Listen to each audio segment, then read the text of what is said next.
il se dit, même si je ne crains pas Dieu et n'ai d'égard pour personne, puisque cette veuve me fatigue, je vais lui rendre justice afin qu'elle ne vienne pas sans cesse me déranger. Le Seigneur ajouta, écoutez ce que dit le juge injuste. Et Dieu ne fera-t-il pas justice à ceux qu'il a choisis et qui crient à lui jour et nuit? Les fera-t-il attendre? Je vous le dis, il leur fera rapidement justice. Mais quand le Fils de l'homme viendra, trouvera-t-il la foi sur la terre? Amen. La deuxième lecture, dans Jean 15, chapitre 7. Jean 15, chapitre 7 et verset 7. Je lis au nom de Jésus. Si vous demeurez en moi et que mes paroles demeurent en vous, demandez tout ce que vous voudrez et cela vous sera accordé. Amen. Amen. Amen. Nous allons prendre place. Père Tout-Puissant, Dieu de bonté, Papa, merci pour ce moment combien favorable que tu nous accordes de partager ta parole. Ta parole est la vérité, Seigneur. Vivifie-nous par ta parole, car ta parole est vie. Amen. Merci, Seigneur, pour ce moment. Merci pour le cœur que tu disposes pour écouter ton message. Que cette parole apporte réconfort. Que cette parole restaure les âmes, Seigneur. Et que toute la gloire soit pour toi, Jésus-Christ. Au nom puissant de Jésus-Christ, nous avons ainsi prié. Amen. Amen. Amen. Amen. J'aime bien la version du diacre. C'est parole vivante. Hein? Il me semble, oui. Certainement. Alors, je vais lire toujours le même verset, mais en version Louis II. La Bible dit, Jésus leur adressa une parabole pour montrer qu'il faut toujours prier et ne point se relâcher. Toujours prier, jamais se relâcher. Ça, c'est Jésus qui nous apprend. Lui qui est Dieu, lui qui est Seigneur, il nous donne une clé. Il nous demande de jamais nous relâcher, de prier continuellement. Ainsi, ce soir, nous disons tous, ne te relâche pas avant ton exaucement. Amen. Ta prière ne finira que le jour où tu seras exaucé. Amen. Tant que tu n'es pas exaucé, tu n'arrêteras pas de prier. Tu n'arrêteras pas de demander au Seigneur la même chose. Amen. Beaucoup disent, oui, mais j'ai déjà prié pour ces sujets-là. Mais pourquoi je vais continuer à prier tout le temps? Dieu a déjà entendu. Non, c'est Jésus qui l'a dit. Il dit, il faut toujours prier et ne point se relâcher. Alors là, il va donner une parabole. Nous sommes dans une ville où il y a une femme qui est veuve, qui cherche à ce que justice lui soit faite. Et elle a en face d'elle un juge unique, un juge qui se croit au-dessus de la loi, au-dessus de tout le monde. Ce juge n'a peur de personne, ne craint même pas Dieu. Il a des gardes pour personne. Et depuis longtemps, ces juges-là refusaient de faire justice.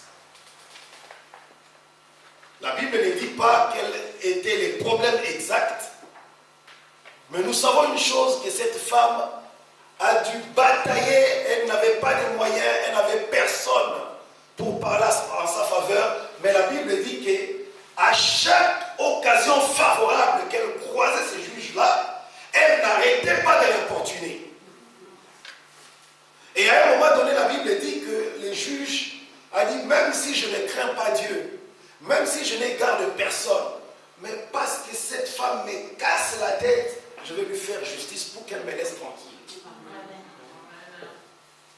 Donc pour ces juges-là, c'était un moyen pour se débarrasser de cette femme. Parce que ça devenait trop. À tout coin de rue, à chaque fois qu'il rencontrait cette femme-là, c'était la même chanson. Et les juges en avaient marre.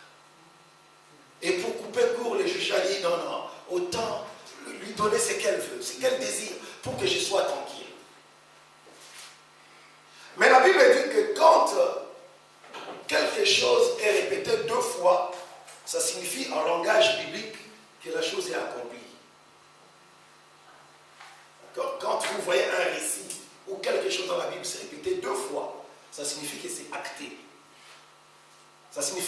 inchangeable. Dieu ne reviendra plus dessus. C'est ainsi dit et Amen. Nous pouvons voir encore cette même leçon quand nous regardons Luc 11. Luc 11 du verset 5 au verset 10. Que dit la parole? La parole dit ceci dans Luc 10, je vais lire rapidement. À Luc 11 plutôt, du verset 5 au verset 10, la Bible dit, il leur dit encore, c'est Jésus qui parle, si l'un de vous a un ami et qu'il aille le trouver au milieu de la nuit pour lui dire, ami, prête-moi 3 pains, car un de mes amis est arrivé de voyage chez moi et je n'ai rien à lui offrir. Et si de l'intérieur de sa maison cet ami lui répond, ne m'importune pas, la porte est déjà fermée, mes enfants et moi nous sommes au lit. Je ne puis m'élever pour te donner du pain. Je vous l'ai dit, même s'il ne s'élevait pas pour le lui donner parce que c'est son ami, il s'élèverait à cause de son importunité et lui donnerait tout ce dont il a besoin. C'est la même leçon que nous avons lue tout à l'heure dans Luc au chapitre 18. Donc là, nous allons remarquer que quand nous mettons en parallèle ces deux passages, nous allons nous rendre compte qu'il y a le mot importuné qui revient à chaque fois. Donc il faut vraiment de la ténacité. Quand nous regardons le premier verset que nous avons lu dans Luc 18, le mot importunité est expliqué dans la Bible. La Bible dit, je lui ferai justice afin qu'elle ne vienne pas sans cesse me rompre la tête. Donc c'est ça la signification d'importuner. Donc il faut vraiment que nous arrivions à importuner le Seigneur.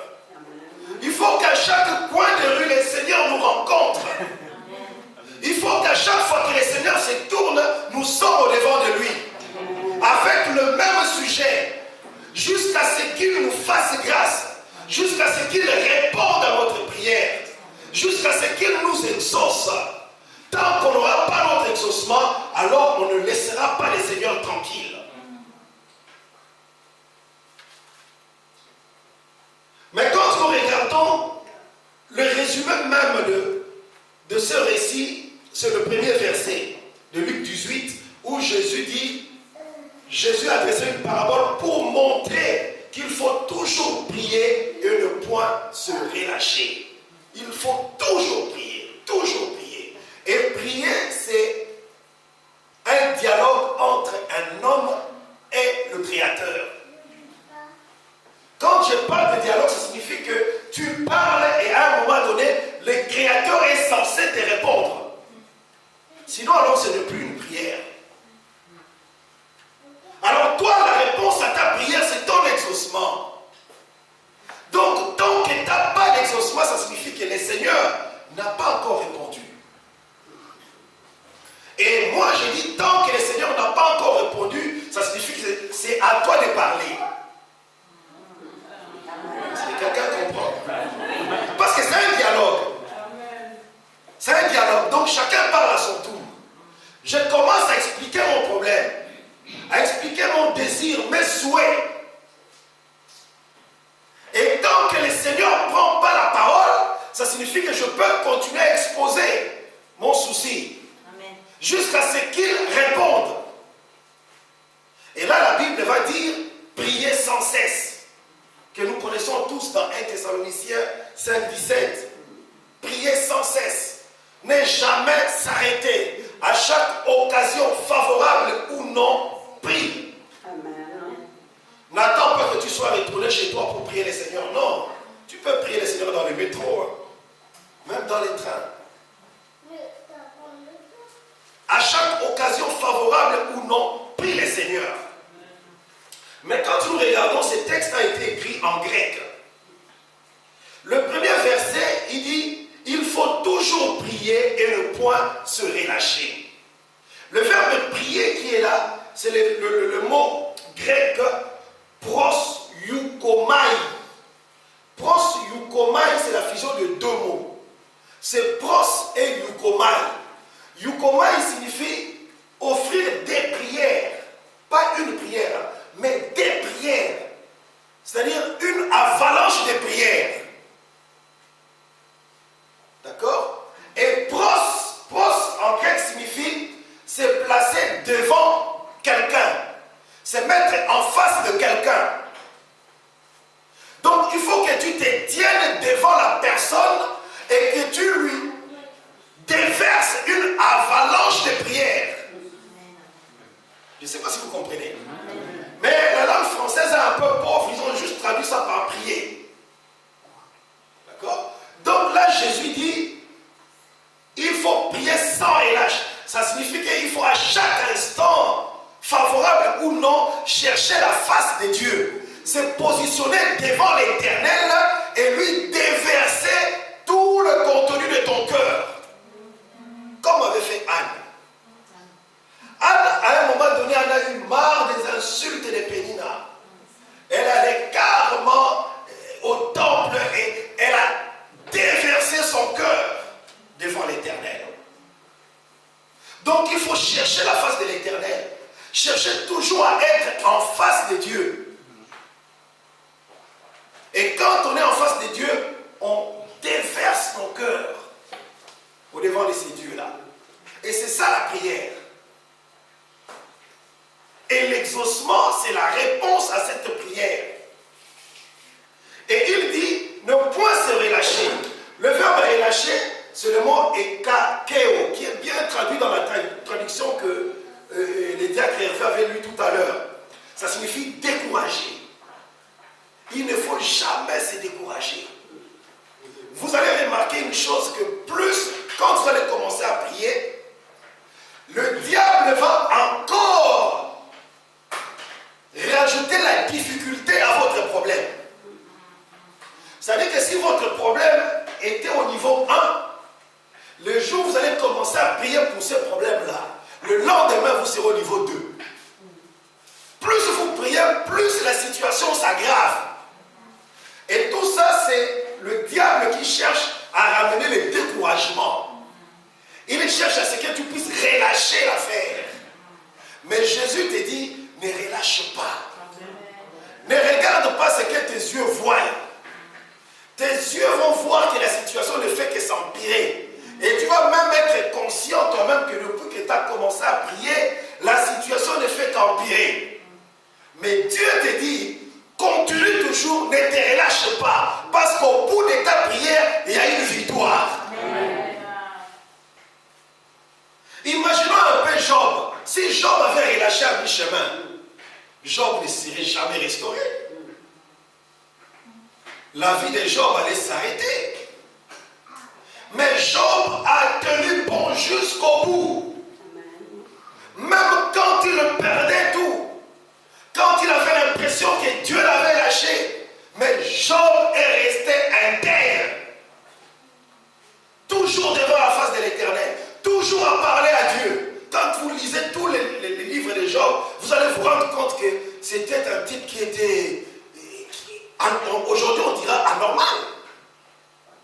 Parce qu'il était dans des conditions telles qu'il pouvait en finir avec Dieu et devenir même athée. Mais Job s'est dit que je connais ce Dieu-là, je connais ce Créateur-là. Quand il entend les cris du juste, il répond toujours. Et moi je suis intègre. Il le sait. Je marche dans la crainte de l'Éternel. Je fais tout ce qui est agréable à Dieu. Donc il ne peut que m'exaucer. Et là, Job a tenu bon jusqu'au bout. La Bible nous dit dans Jean 4, au verset 24, Dieu est esprit, il faut que ceux qui l'adorent en esprit et en vérité. Quand nous regardons ces textes, nous allons nous rendre compte que le mot adorer, qui est là le verbe adorer, c'est le mot grec proskuneo. Proskuneo, c'est un peu l'équivalent de ce que nous avons vu tout à l'heure, le mot prosyukomai. Proskuneo qui est dit là, adorer, qui est traduit par adorer. Proskuneo, c'est aussi la fusion de deux mots. Nous avons pros et kuneo. Pros, c'est toujours le même mot, pros, où on se place devant l'Éternel. On vient se placer en face de l'Éternel pour parler à ce Dieu-là. Et néo signifie se prosterner. Se prosterner, ça signifie les genoux à terre. Les genoux à terre, tu te prosternes devant ce Dieu-là. Mais proskuneo signifie aussi embrasser. Mais pour embrasser quelqu'un, on ne peut embrasser quelqu'un que si on est en face de la personne. Je ne sais pas si vous comprenez. Tu ne peux pas être derrière quelqu'un et dire que tu l'as embrassé. Il faut que tu sois en face de la personne pour pouvoir l'embrasser. Donc, quand la Bible dit il faut que le vrai adorateur l'adore en esprit et en vérité, ça signifie que Dieu cherche ces adorateurs-là qui se placeront toujours devant l'Éternel et qui embrasseront Dieu. C'est-à-dire que quand on te regardera, on pourra confondre la vie de Jésus avec la sienne. Parce que tu as embrassé Christ. Toi et Christ, vous ne formez qu'une seule entité. Et quand on atteint ce niveau-là, le Seigneur est content. Et l'Éternel dit, voilà un vrai adorateur. Mais quand nous regardons dans Luc 18 où nous étions, au verset 7, la Bible dit, et Dieu ne fera-t-il pas justice à ses élus? À ses élus. Le mot élu qui est ici, c'est le mot éclectos, qui est encore bien traduit dans la version français courant. Éclectos signifie choisi. J'aimerais que tu saches que tu n'es pas né par hasard. Tu y es né parce que tu as été choisi. Éclectos en grec signifie cueillir. Donc c'est comme un fruit qui est accroché à sa branche. Vous le cueillissez, vous le détachez. Donc c'est ça, éclectos. Vous arrivez, vous avez le manguier devant vous, et vous regardez, il y a plusieurs mangues, et vous en choisissez une, et vous les détachez de l'arbre. C'est ce que Christ a fait. Christ est venu, il a regardé dans le monde, et il a commencé à arracher les siens. Il nous a arraché des ténèbres, parce que nous étions accrochés aux ténèbres. Il nous a arrachés. Donc il a regardé le monde. Il n'a pas pris tout le monde.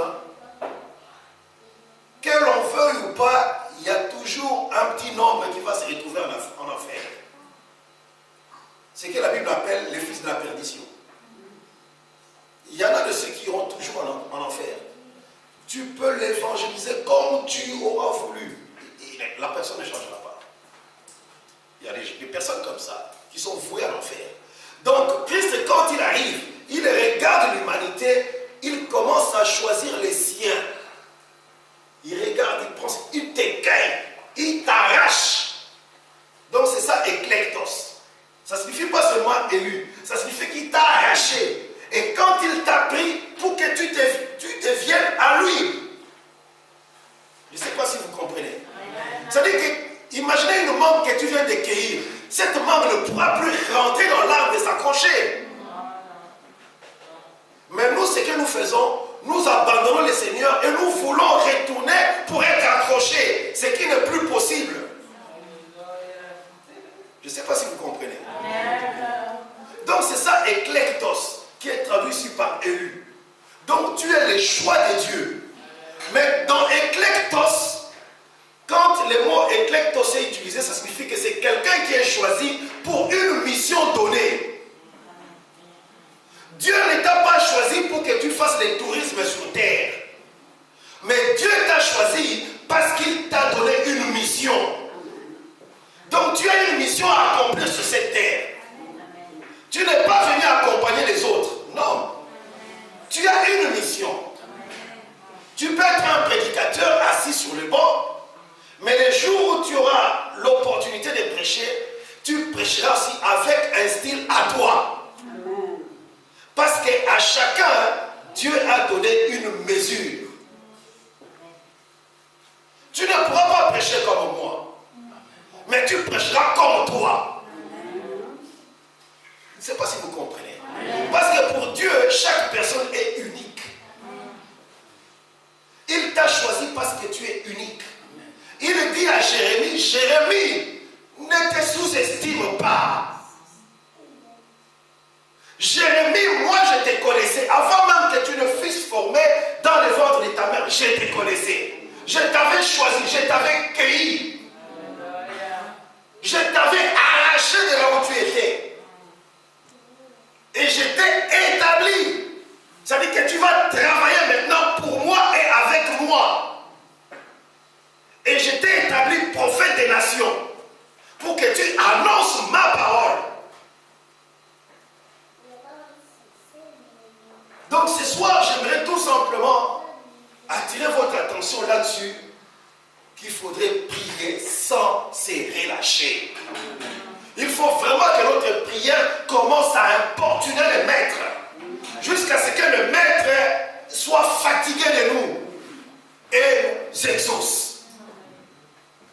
Sans ça, il est difficile d'être vainqueur. C'est vrai que le monde des ténèbres va toujours nous faire croire que la prière ne fonctionne pas.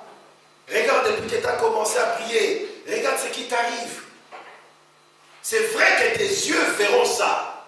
C'est comme je disais l'autre fois, ce que tu vois n'est pas la vérité. C'est la réalité, mais ce n'est pas la vérité.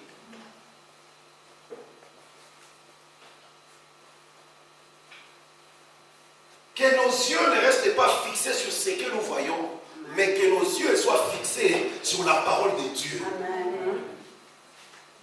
Regardez un homme comme Pierre. La Bible nous enseigne que cet homme, c'était un chevronné de la pêche. Il connaissait la mer de ses petits doigts. C'était un grand pêcheur et il ne pêchait que la nuit. Et cet homme-là savait qu'il était impossible à un humain de marcher sur l'eau. Mais le jour où Jésus lui a dit, viens. Cet homme n'a pas regardé son expérience.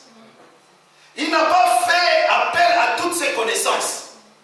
Parce que ses connaissances lui disaient qu'un homme ne peut pas marcher sur l'eau. Mais cet homme a laissé tout son bagage intellectuel de côté. Toute la connaissance qu'il avait accumulée dans la pêche de côté. Et il est sorti de la barque. La Bible dit que cet homme a marché comme Jésus. Tout simplement parce qu'il a cru à la parole de Dieu. C'est ainsi que quand vous regardez ces versets que nous venons de lire dans Luc 18, vous allez vous rendre compte que la dernière phrase, au verset 8, c'est là où nous allons nous arrêter, je vous l'ai dit, il leur fera promptement justice. Je pensais que ça allait s'arrêter là. Mais regardez ce que la Bible dit. Mais quand le Fils de l'homme viendra, trouvera-t-il la foi sur la terre? Quand vous prenez cette phrase-là, vous analysez, ça n'a rien à faire dans ces passages-là. Ça n'a rien à faire. Quand vous regardez cette parabole ne peut pas se terminer avec cette phrase-là, mais quand le Fils de l'homme viendra, trouvera-t-il la foi sur la terre? Mais si cette phrase est là, c'est tout simplement pour souligner que sans la foi, votre prière sera comme une cymbale qui résonne. C'est-à-dire que cette prière que vous faites sans relâche, il faudrait que vous ayez la foi en vous. Que vous, comment pourrais-je dire? Que vraiment vous sachiez au fin fond de vous que ce que vous avez demandé va s'accomplir. Que vous soyez rassurés, sans l'ombre d'aucun doute, que ce que vous avez demandé à Dieu, même si cela est impossible, il le fera.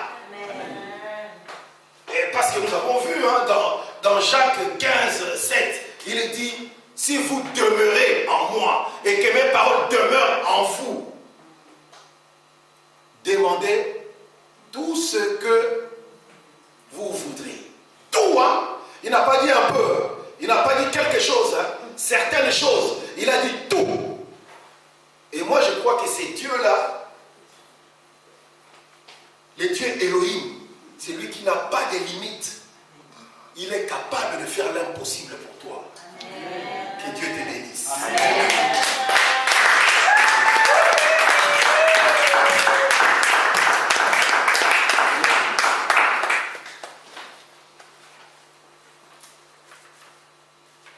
Je vais appeler les diacres, il va continuer la suite de notre programme. Nous sommes là pour prier. Et nous allons prier sans relâche. Amen. Amen.